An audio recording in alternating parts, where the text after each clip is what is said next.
अस्सलाम वालेकुम, hope you are all doing well. Welcome back with another video. आज की वीडियो में हम डिस्कस करेंगे यूएस की टैक्सेशन के हवाले से कुछ कॉमन मिस्टेक्स जो मोस्टली लोग करते हैं। Before moving further, I just wanted to share a brief introduction regarding myself. So, I am a professional accountant and tax consultant, and I am an authorized tax consultant for USA. I have been running my practice for almost 8 to 10 years now, जिसमें हम different regions में company setup से लेके accounting, book keeping और ख़ास तौर पर tax services ये ऑफर करते हैं, और जिसमें स्पेसिफिकली यूएस में भी मैं ऑथोराइज्ड हूँ by IRS for the tax filing. इसके अलावा पाकिस्तान में भी प्रैक्टिस कर रहे हैं। इसके अलावा जो हमारे क्लाइंट्स हैं वो Canada, UK, Australia, different regions और ख़ासतौर पर यूएई में भी काफ़ी क्लाइंट बेस हमारी है। This was just brief introduction. बाकी अपनी प्रैक्टिस के बारे में, डिफरेंट सर्विसेज के बारे में डिटेल में किसी और वीडियो में भी इंशाल्लाह आपको इंट्रोडक्शन करवाएंगे। फॉर नाउ, बहुत से नॉन रेजिडेंट्स जिनकी यूएस में अपने बिजनेसेस सेटअप हैं, वो एलएलसी भी हो सकती है, सिंगल मेंबर हो सकती है, पार्टनरशिप फर्म हो सकती है या कॉर्पोरेशन हो सकती है, वो बहुत सी कॉमन मिस्टेक्स कर देते हैं वाइल फाइलिंग देयर टैक्सेस या to understand their taxation in USA as a non resident. आज की वीडियो में हम ब्रीफली उन कुछ मिस्टेक्स को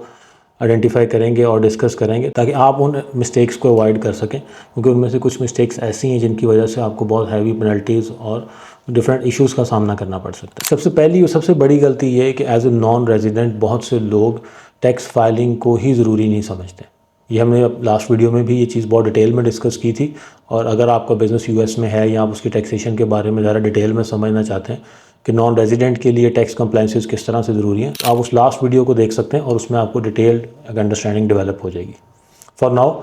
नॉन रेजिडेंट के लिए आम तौर पे ये एक परसेप्शन है कि जब आप यूएस में बिज़नेस कर रहे हैं, क्योंकि आप खुद वहाँ मौजूद नहीं है, सिर्फ आपकी कंपनी है और उसके थ्रू आप रेवेन्यूज जनरेट कर रहे हैं, अपने एक्सपेंसेस पे कर रहे हैं, तो शायद हमें टैक्स फाइल करने की ज़रूरत नहीं है। ऐसा नहीं है। इसकी वजह से बहुत से नॉन रेजिडेंट जो दुनिया के डिफरेंट रीजन्स में रहते हैं लेकिन यूएस में बिज़नेस कर रहे हैं, वो अपनी टैक्स फाइलिंग ही नहीं करते, जिसकी वजह से लेटर डाउन द लाइन उनको different penalties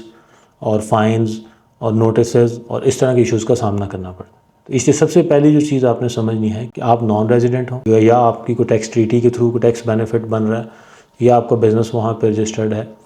in either case आपको अपनी टैक्स फाइलिंग ज़रूर करनी है, क्योंकि जितने भी बेनिफिट्स होते हैं, टैक्स ट्रीटीज़ के हों, टैक्स एग्जम्पशंस हों या कोई भी और चीज़, हो सकता है आपकी टैक्स लायबिलिटी आपके लिए पेएबल ना हो, लेकिन टैक्स फाइलिंग आपके लिए ज़रूरी है ताकि आप अपनी टैक्स फाइलिंग करेंगे और उसी के थ्रू आप अपने बेनिफिट्स को और अपनी एग्जम्पशंस को क्लेम कर सकते हैं। तो सबसे पहली चीज़ जिसका आपने ख्याल रखना है कि एज ए नॉन रेजिडेंट आपको अपनी या अपनी कंपनी की टैक्सेशन को समझना है और ज़रूर फाइल करना है। दूसरी बड़ी गलती जो लोग करते हैं कि अगर वो टैक्स फाइलिंग की तरफ जाते हैं तो फॉर्म्स गलत फाइल कर देते हैं। आपको ये अंडरस्टैंडिंग तो है कि आपको अपनी टैक्स फाइलिंग यूएस में करनी है, लेकिन जब आप टैक्स फाइलिंग के लिए जाते हैं तो आप गलत फॉर्म फिल कर देते हैं या गलत फॉर्म सबमिट कर देते हैं। यूएस के टैक्सेशन सिस्टम में हर बिजनेस नेचर के लिए और इंडिविजुअल्स के लिए सेपरेट टैक्स फॉर्म्स हैं, जिसमें अगर हम सिर्फ बेसिक्स की ही बात करें तो सिंगल मेंबर एलएलसी या इंडिविजुअल्स के लिए डिफरेंट फॉर्म्स हैं, पार्टनरशिप फर्म के लिए डिफरेंट फॉर्म्स हैं, एस कॉर्पोरेशन के लिए डिफरेंट है, सी कॉर्पोरेशन के लिए डिफरेंट फॉर्म्स हैं। तो जो भी आपकी बिज़नेस की नेचर है उसके मुताबिक आपको अपने फॉर्म सेलेक्ट करने और अपनी फॉर्म फाइलिंग करनी, और सिर्फ फॉर्म्स ही नहीं सिलेक्ट करने बल्कि हर रिटर्न में वो एक सिंगल फॉर्म नहीं होता है, यूजुअली वो एक बंच ऑफ फॉर्म्स होता है, डिफरेंट एनेक्सियर्स और सब फॉर्म्स होते हैं जिनसे मिलके आपकी रिटर्न कंपाइल होती है। तो इसलिए अगर आप उनमें से कोई डिस्क्लोजर चीज़ें मिस कर देते हैं या फॉर्म्स ही गलत सेलेक्ट कर देते हैं या उनको कंप्लीट नहीं करते, इन दैट केस ऑल्सो आपकी टैक्स फाइलिंग कंप्लीट नहीं होती और अगेन आपको पेनल्टीज या नोटिस का सामना करना पड़ सकता है। इसलिए दूसरी चीज़ ये कि आपने सही फाइलिंग करनी है, इस चीज़ का भी आपने ख्याल रखना है। नेक्स्ट जो मिस्टेक आमतौर पे लोग करते हैं कि आप इंटरनेशनली टैक्स ट्रीटीज़ का बेनिफिट लेना चाहते हैं तो रॉन्ग टैक्स ट्रीटीज़ को आप क्लेम कर देते हैं। अगेन उसमें आप अपने एंड से उसको स्टडी करने की कोशिश कर रहे होते हैं सम टाइम, या उसकी अंडरस्टैंडिंग आप खुद से अपनी एक परसेप्शन या अंडरस्टैंडिंग डेवलप करते हैं जो कि एक्चुअल लॉ के मुताबिक डिफरेंट होती है। तो उस सूरत में भी आपके लिए प्रॉब्लम बन सकती है कि आप किसी टैक्स ट्रीटी का एडवांटेज लेते हुए टैक्स पे नहीं कर रहे और लेटर डाउन द लाइन आपको उसके लिए इश्यूज़ हो सकते हैं। और इसी से कनेक्टेड है दूसरी चीज़, एक तो टैक्स ट्रीटीज़ की गलत इंटरप्रिटेशंस और उसके बेनिफिट्स रॉन्गली ले लेना, ये एक प्रॉब्लम होता है। सेकेंडली, समटाइम लोग अपने टैक्स रेजिडेंसी स्टेटस को सही से असेस नहीं कर पाते। आप नॉन रेजिडेंट हैं यूएस में, वहाँ पे आपकी कंपनी है, आप दूसरे अपने होम कंट्री में रह रहे हैं, या आपने कभी सम टाइम ट्रैवल किया यूएस में, उसकी एक हिस्ट्री है उस फाइनेंशियल ईयर में, या आप डिफरेंट कंट्रीज़ में फ़्लाई करते हैं, तो इन सारी चीज़ों की वजह से आपको अपने टैक्स रेजिडेंसी स्टेटस को भी पहले चेक करना है कि आप किस कंट्री के लिए टैक्स रेजिडेंट हैं। अगेन इससे आपको सिर्फ फाइलिंग प्रोसेस में या टैक्स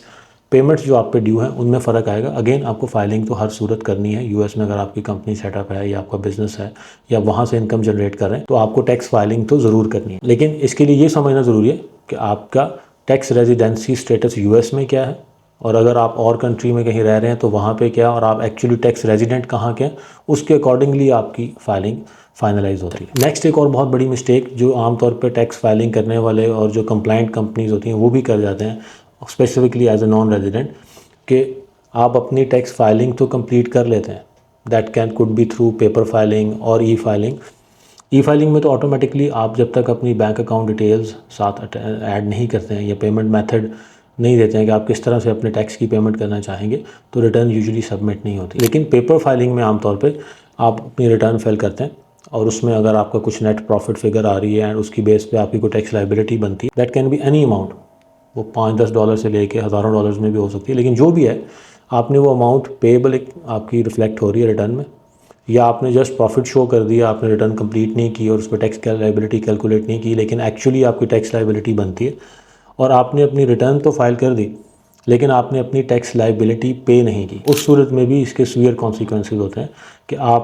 आपकी जो टैक्स लाइबिलिटी ड्यू थी आप उसको पे नहीं कर रहे, तो जब तक आप उसको पे नहीं करेंगे आपको उसकी लेट पेमेंट के पेनल्टीज़ और फाइन चार्ज होंगे और प्लस उस पर यूजुअली इंटरेस्ट भी चार्ज हो रहा है। तो जब तक आप वो पेमेंट नहीं करेंगे आपको इंटरेस्ट चार्ज होता रहेगा और आपकी वो tax liability plus fine penalties plus interest वो अमाउंट बढ़ती रहेगी, अगेन जिसकी वजह से आपको नुकसान हो सकता है।